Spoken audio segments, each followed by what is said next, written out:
welcome everyone to this episode of Pathways Through the Prairie. I'm State Librarian Mary Soucie, and this is the State Library's podcast where we interview North Dakota librarians, citizens, and state agency staff.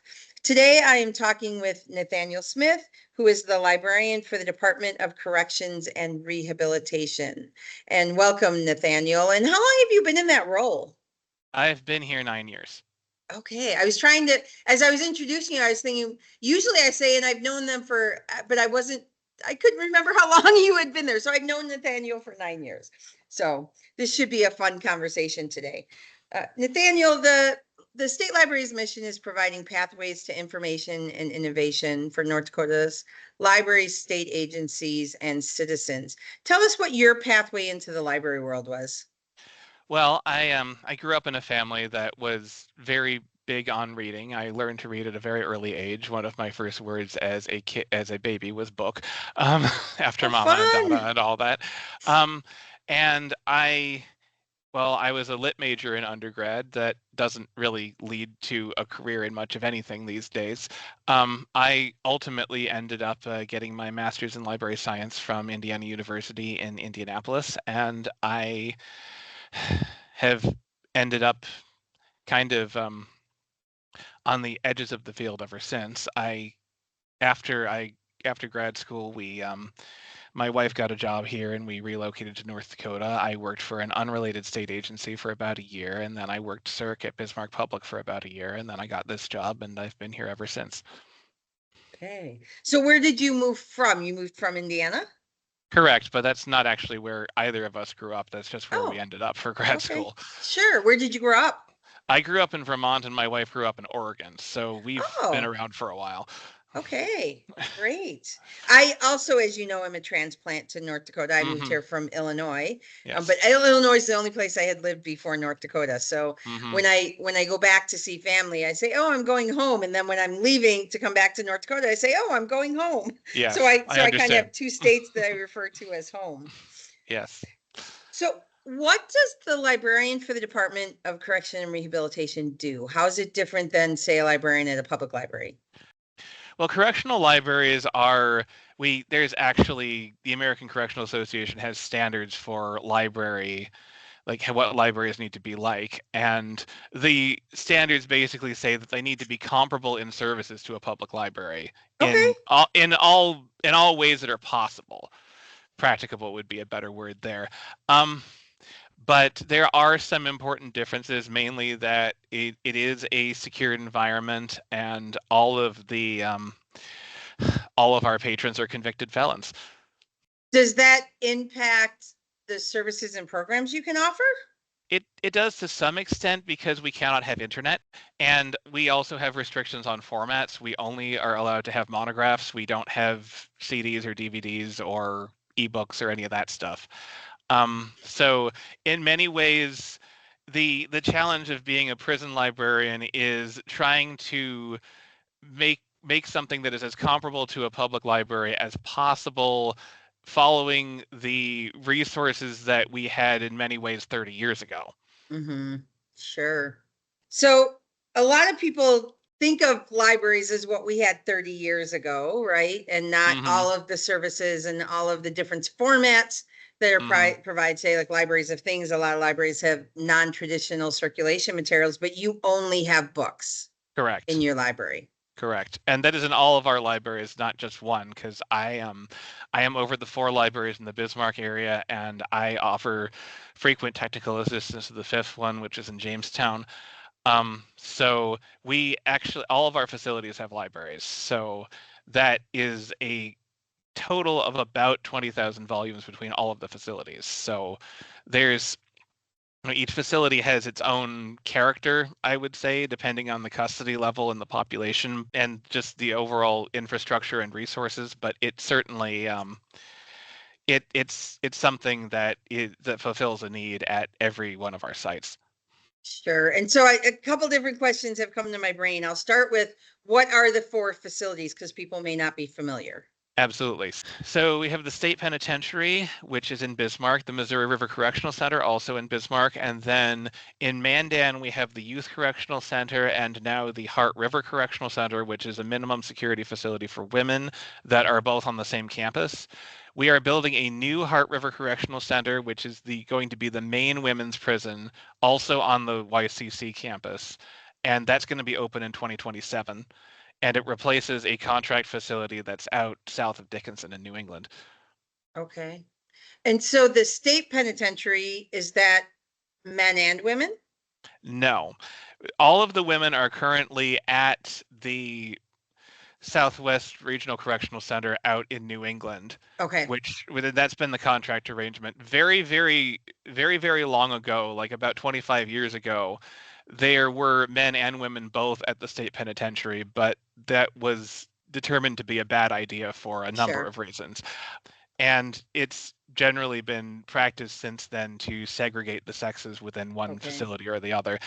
But to answer your question, no, all of the facilities in this area are male facilities. With the exception of Heart River, which is female, which at the moment is only 2 cottages. It's about 50 residents total. And Okay. the Youth Correctional Center is separate because it was juvenile. It was always unsegregated by gender. It used to be that we just had one cottage for girls, but after policies with the Youth Correctional Center changed, most of the people that we were sending here were diverted to community treatment, and when that happened, we very rarely get a female resident on the juvenile side Okay. from there on out, and we don't usually have more than 1 or 2 since I've been here. I took over the Youth Correctional Center side in 2021. Okay. And how many staff for four institutions plus assisting Jamestown? So I am the only FTE librarian in the entire system. And then we have a teacher that does testing and also runs the library on the Jamestown side. And we do have residents who work for us in the facilities that actually check books out and all that, which varies depending on the facility. But in terms of staff, it's just you. yeah, mostly And just me. 4 Plus, buildings. well, technically 3, because when the Heart River Correctional Center came to the YCC campus, they split the school building in half. So the north side is now the Heart River Correctional Center, and the Okay. south side is now youth. Gotcha. But it's Has remained one youth. building in essence until the new one's completed. Yes. Okay. So how do you determine how to split your time? Well, so for the first however many years it was, okay, 16, 17, 18, 19, 20, 20. So for the first, call it about 5.5, 6 years, I was only assigned to the North Dakota State Penitentiary and Missouri River Correctional Center. And there was somebody else who did Jamestown, and there was a staff, a licensed teacher librarian who did YCC. And then in 2021, YCC teaching staff was severely downsized. And that was when they started bringing people over from the adult side to be global to handle all the facilities. And I need to spend at least 2 days a week at NDSP because that's the largest facility. It's also the most high maintenance facility in terms of needs. And one of the other things that I do in addition to running libraries is I also am the department's frontline contact for law library, which is providing minimal access to the courts basically through pre-packaged packets and other things like that. And we also maintain word processors that residents need to print from. So I need to be at NDSP at least twice a week to allow for that printing to take place. And I generally base out of YCC, HRCC for the rest of the time because it's a quieter facility and I can get more done. NDSP is just constant interruptions and my office there is very small. And I don't have a place to work on site at Missouri River at the moment because the infrastructure at that facility has always been lacking, for lack of a better word. So I go there as often as possible, which is still not very often because it's still a cost to the state for me to go there without a purpose. Sure. The other, it's actually kind of interesting. The Missouri River Correctional Center's library building is actually a converted Japanese internment shack from. It was a part of a Japanese internment camp during World War II at United Tribes, and then somebody tied it to a tractor and pulled it to the state prison farm after the war, and it's been there ever since. It is. We had a consultant come do a study of all of our buildings, and they rated that building to be the worst building that we own on any of our campuses. And that's your library. Correct. Wow. Is there plans to update or change or address that? Well, yes and no. Okay. It's a complicated question. We did have a the former deputy warden of that facility, who's now the warden of the state penitentiary, had brought me a proposal several years ago that they would just move the library to a different facility using whatever facility improvement funds they had allocated for the physical plant generally. That ended up not happening for whatever reason, and they have not wanted to invest much in infrastructure in that facility since, because we're trying to figure out if we're going to build a new one or move it or whatever. Sure. And that has been a legislative process that has taken many sessions. But with the current overcrowding issues in our facilities, we are asking for a 600-bed Missouri River Correctional Center this current legislative session. So hoping that gets funded, we will presumably have that live by about 2030 is the estimated date at this time, as far as I know. So that I am hoping will have a slightly better library facility and a place to work on site, because that is really an area that we need to be providing more than we are. Sure. And so you said that in a lot of ways, you're trying to create a library from 30 years ago, which 30 years ago, one of the two of us in this conversation was a librarian, and his name is not Nathaniel. So I remember what I was doing in my library 30 years ago. Are you limited in the types of, I know you said you don't do any ebooks. I'm assuming you don't do any databases besides the legal one you talked about, like prepackaged kind of a thing. Well, there's no computer access, right? Well, it's heavily regulated. I mean, we are trying to open up, in the name of rehabilitation, we are trying to open up some heavily regulated internet for specific purposes. Like, for example, we offer a coding class through a program called The Last Mile, which does do a little bit of work online, and most of those sessions are facilitated via Zoom. And there are also classes like career readiness and so on, where they have a few sites whitelisted, like you can go to job service and post your resume and that sort of thing. Oh, sure. But for the most part, they do not have internet access for a variety of legal and liability reasons. Sure. So they wouldn't have access to that. They do have access to tablets, but they're through a private vendor. So there's not a lot we can post things to their intranet, but we can't actually, offer much in the way of content or whatever beyond that.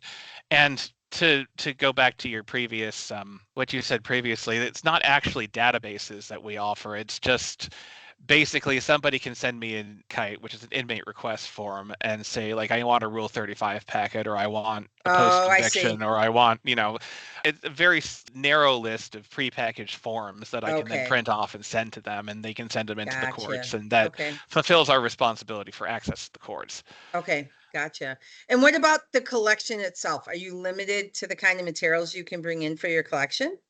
Yes, we do have some limitations in policy. That also is something that I've been trying to standardize across facilities, because when I took over at the Youth Correctional Center, the policy was totally separate and they weren't linked together. And there's a lot on the adult side that was not being addressed. So I'm just trying to standardize those as much as possible. So on the adult side, there's typically anything that would be considered a threat to security is not allowed. So that basically means if it's got something with pictorial nudity, we do not allow it. If it's got something with basically any sort of content that could be used to disrupt the orderly running of the facility in some way, like books about martial arts, for example, or books about lockpicking, or Mm-hmm. basically anything like that, or Weaponry. how to make certain drugs, gangs, stuff like that, Sure. prison riots. The other interesting category there is we cannot have any book that has information about a resident that is currently in custody, which is something that Oh, for the most part is not that big of a deal. But I mean, I can say this now because he's passed away. The first couple of years that I worked here, we had a very high level Italian mafia guy on loan from the federal government at NDSP. So we oh, could not wow. have so we could not have any mafia books anywhere in the system, not just in the facility he was in, anywhere in the In the system, system. until he was transferred out a few years later, and he went back to the federal facilities, and he's since passed away. Mm-hmm. But so we're allowed to have them now, but that was not something that we were allowed to have for some time. And the really interesting thing there, I mean, technically it is a form of censorship. It is very benign. I would say that it's very progressive compared to most other prisons. Like if you look at, say, for example, Texas, the list of stuff that they ban, a lot of that, there's no legitimate penological reason to ban half of that stuff. Um, Interesting. but here, we keep it very limited. It says in policy that we cannot have a banned book list. And this is actually a funny story. I was actually the one, that for as much as we talk about like the ideals of the profession, there was one case where it was when I first worked here. There was a guy that came to his case manager and said, "I don't want this book in the facility because I'm in it and I fear for my personal safety if this book comes in." So here I am as the librarian trying to uphold intellectual freedom, but also I'm the one in the meeting arguing that we need to have a banned book list just for this one exception. Right. Because ideals versus life safety. I mean, that's it's just a very interesting way to look at Mm-hmm. certain aspects of the field that you wouldn't ever think that you were doing when you were in library school.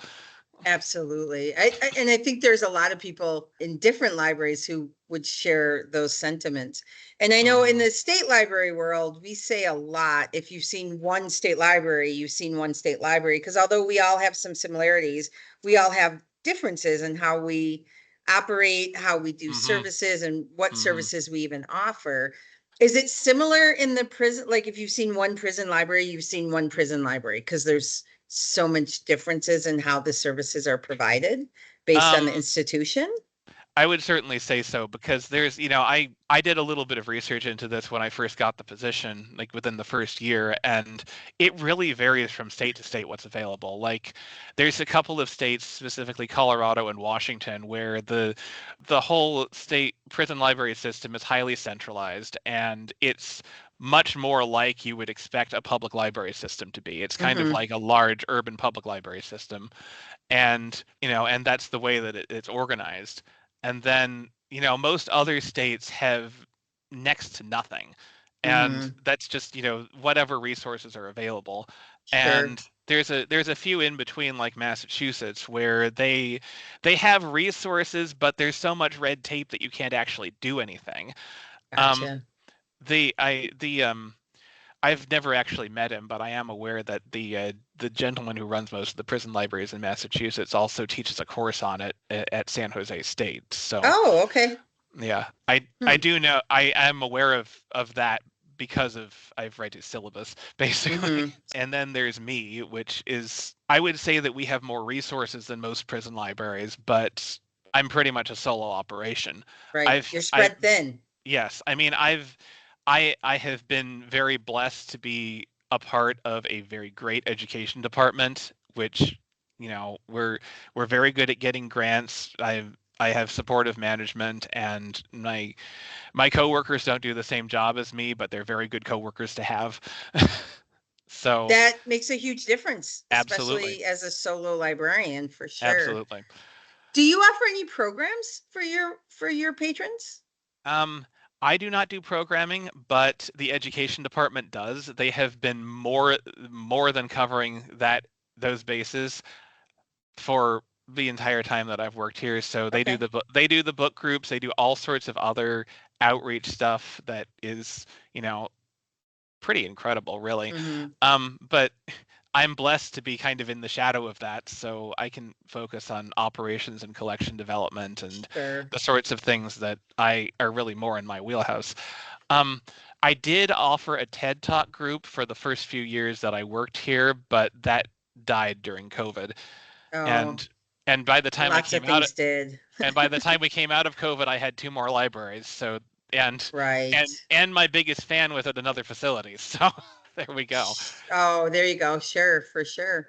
So there's definitely challenges with being a prison librarian. It sounds like what do you find most rewarding about it? What keeps you coming back day after day for nine Well, years? well, I would say that, well, one, it can be very rewarding to help a guy out and see his gratitude because, just get him a book that he needs, get him, interlibrary loans that he needs, get him benign information that he needs because there's a very thick line in the prison world between the information that you can give someone and the information that you can't.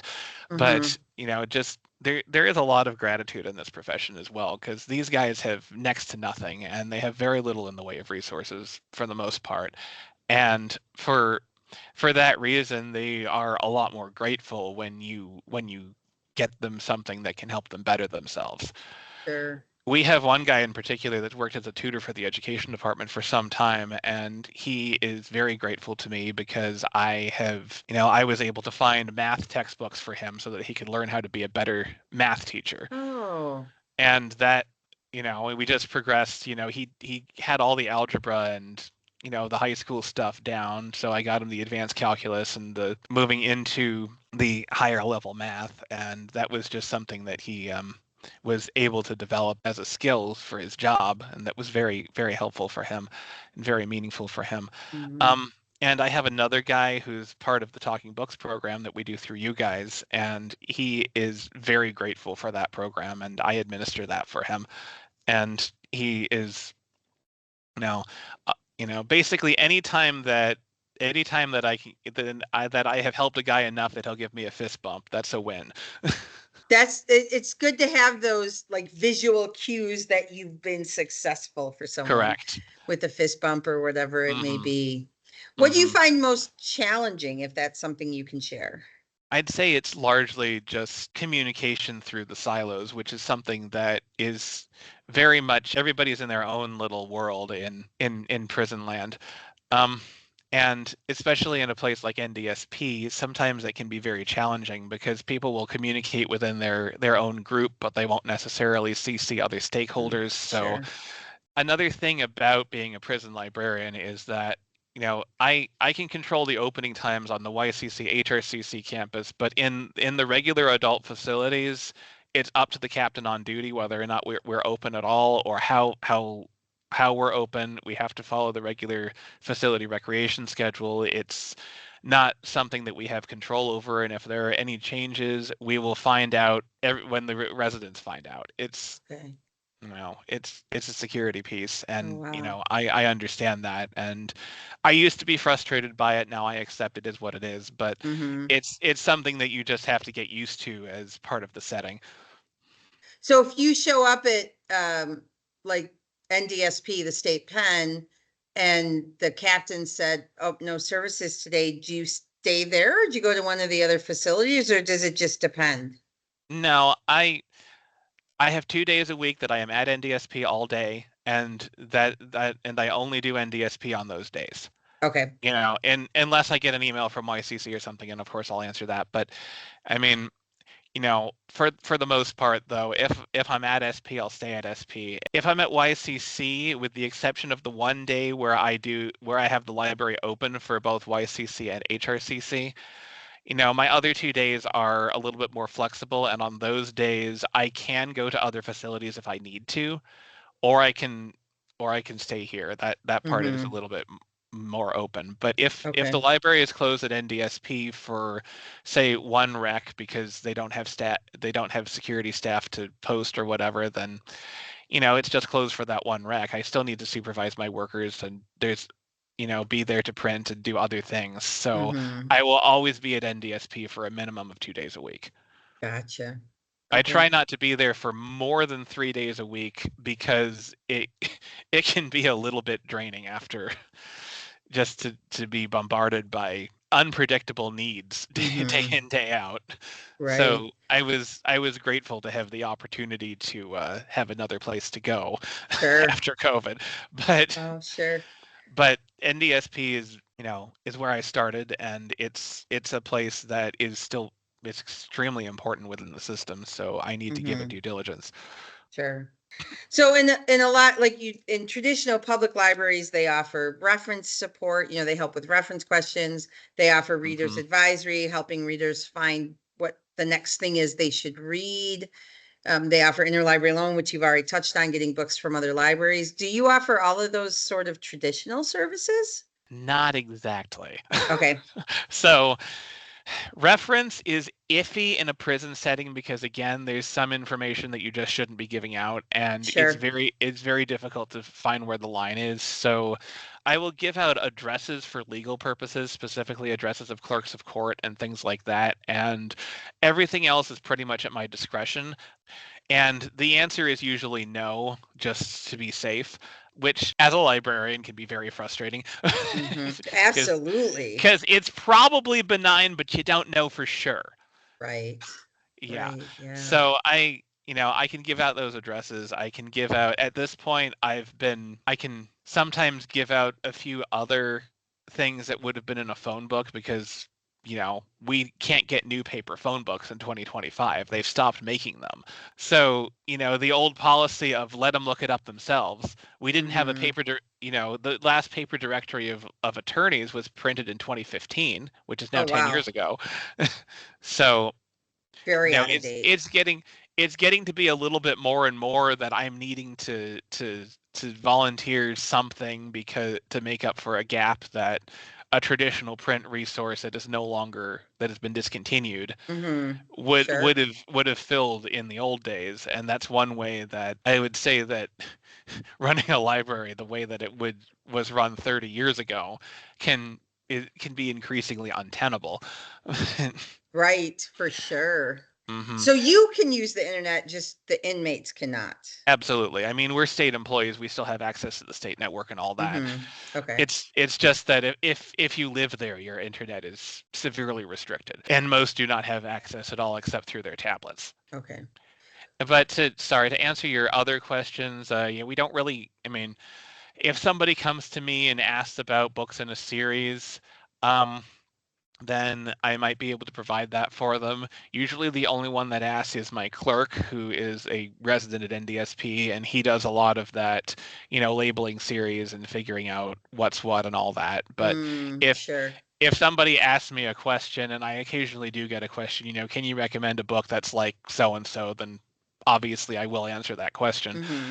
And then interlibrary loan, again, we do through you guys. That is a program that on my end has been through several incarnations just in the last 9 years, and we are trying not to lose too many of your books. uh, but it can be a bit challenging sometimes. I really had to think hard to figure out where the restrictions and limitations would be in one places and where I'm Mm. going to allow something else so that we can recover as much as we can and Hmm. not be having a running bill, but at the same time just be able to offer them as much as we can offer them, Sure. and just what what we can offer through ILL, what I need to Mm. purchase and so on. Sure. Um, Similar challenges to our small and rural public libraries who have to correct. balance that same question, right? How do I give my patrons what they need without incurring expense that I don't have the budget to cover? Right. But the main difference is that we do not have tattletale, and all of our patrons are convicted felons. So Right. we have, Right. I can tell you that there are probably around 7,000 books in the NDSP library collection rather, but I cannot give you an exact total. Sure. Right. Right. And when inmates get released, you may or may not get your book back, probably. Um, that's usually not a big deal at Oh, okay. NDSP because they're usually pretty diligent, but MRCC and some of the smaller facilities, that does happen from time to time. Sure. It just depends on when the property screening is and, when the property officer is Mhm. available and who's doing it and how well they've been trained and all that. Sure. So if someone were to say to you, like, what's your elevator speech about your library? What's the one thing you want someone to know about your library? What would it be? We exist. We exist. We're here. We're doing things. Is that hard to get that word out to the inmates? Well, it's really more letting people in the community know that we exist, Okay. because that and stakeholders generally, because that's something that, I think really flies under the radar. I think a lot of people don't know that prisons have libraries. Mm-hmm. So that would be, and I think, the library at a prison is basically just another recreation area, and there's a lot of guys that are very grateful for it, but there's also a lot of guys that don't partake at all. There's some that just hang out there to read the paper and talk with their friends. Similar to a public library again, right? We've got Yes. all those things in public libraries Mhm. as well. So you're able to provide newspapers even if there might be a story about a current inmate.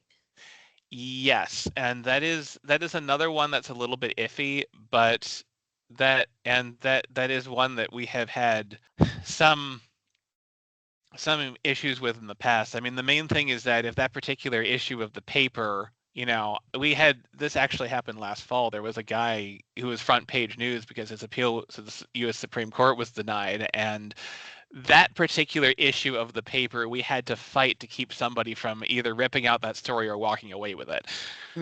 Sure. Sure.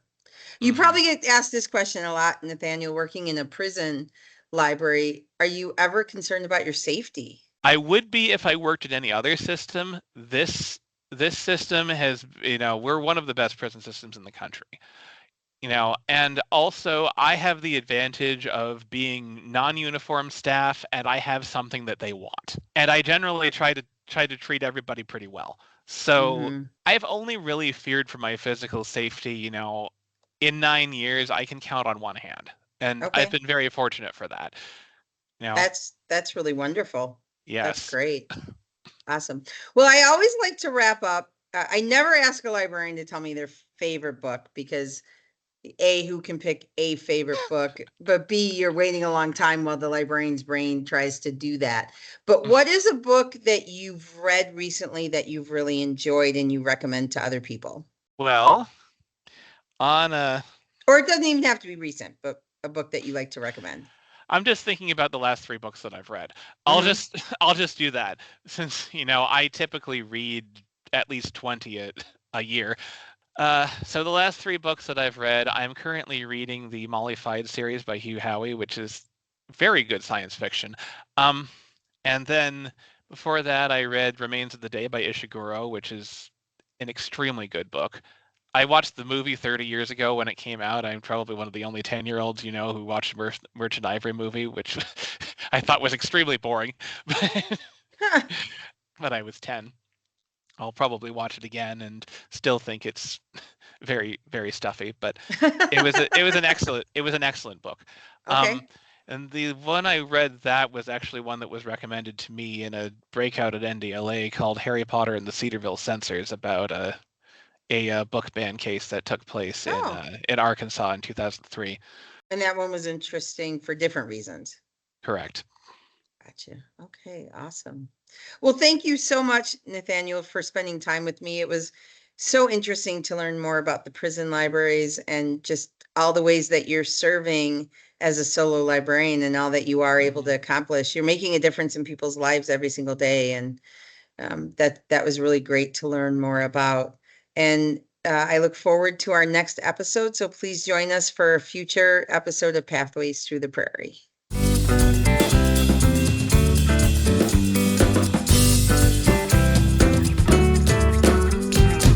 Digital Horizons is an online resource for thousands of images, documents, videos, and oral histories depicting life on the Northern Plains from the late 1800s to today.